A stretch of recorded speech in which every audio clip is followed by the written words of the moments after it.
Fuel hike. Shehu Sani tells Tinubu what to do. Insists sacrifices should not fall on the poor. Now to the news in full. Former Kaduna Senator Shehu Sani has called on President Bola Tinubu, senators and state governors to take urgent action and address the challenges facing the people. Sani and other Christian leaders urged President Tinubu to make sacrifices to move Nigeria forward following the current economic hardship.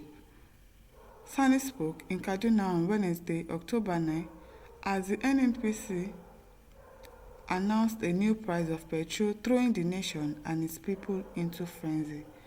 Fuel price has gone up from the way it's just going up is like something is pulling it up. And who are the ones bearing the brunt of this first fuel price? It is the poor, it is the masses, it is the poor masses.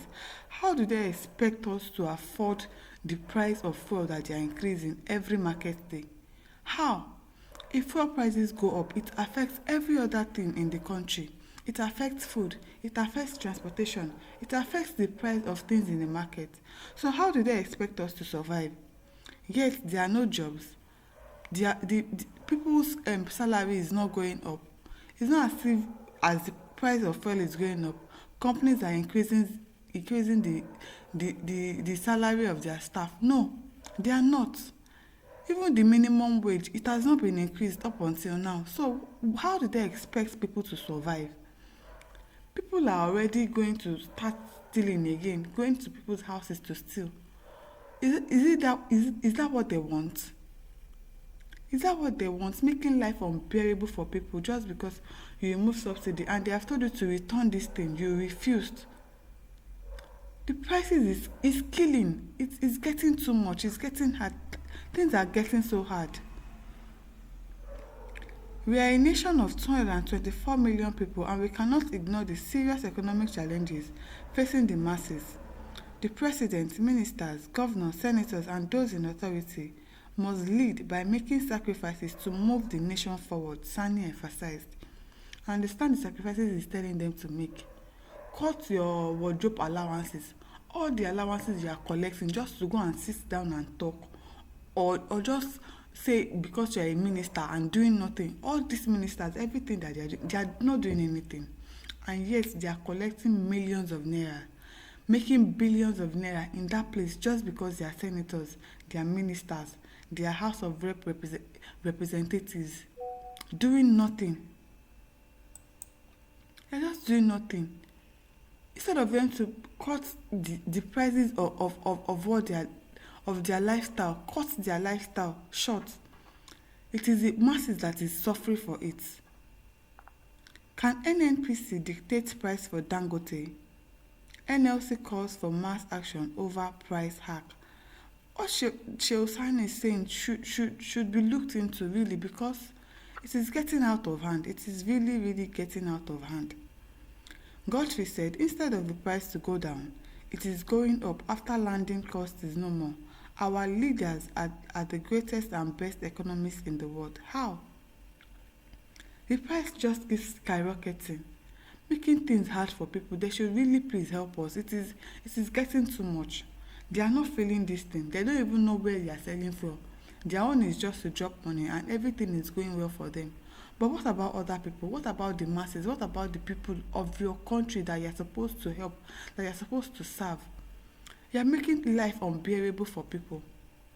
It is really sad. The big monster we face is NNPPC, a company controlling about 4 refineries with non-functioning, has gone to control and dictate price of petrol for a private refinery, Dangote. Why will NNPC intercept the Dangote refinery? What are their interests? While they could not bring the other 4 refineries they own to stream after all the billions of dollars spent, and no one is talking now. They have gone to hijack Dangote refinery. Evil people everywhere, and no one is talking. Take this scary man off the scenes.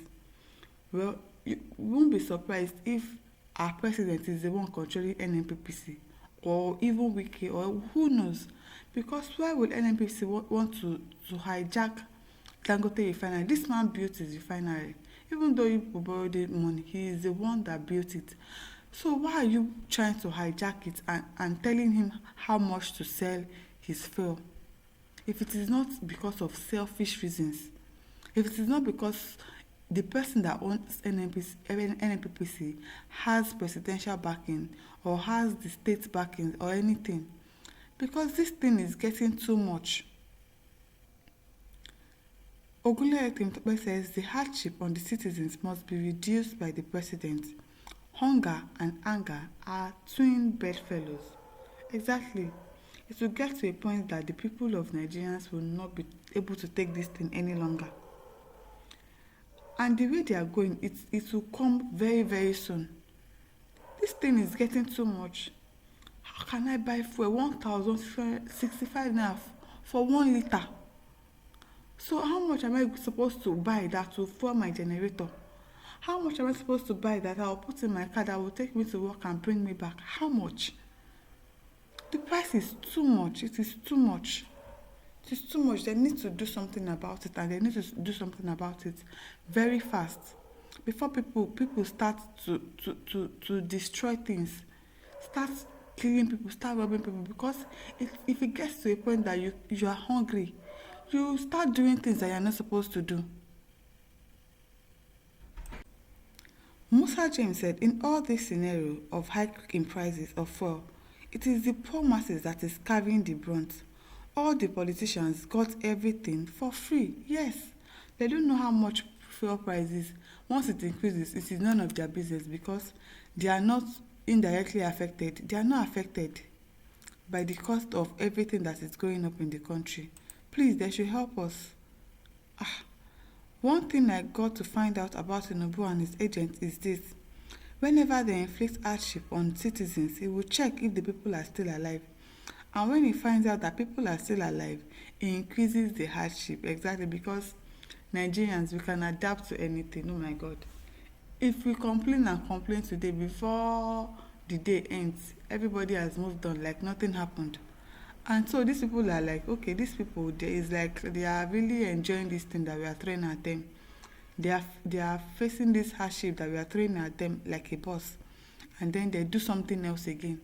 And at the end of the day, Nigerians will talk about it and move on with their lives and act as if nothing has happened.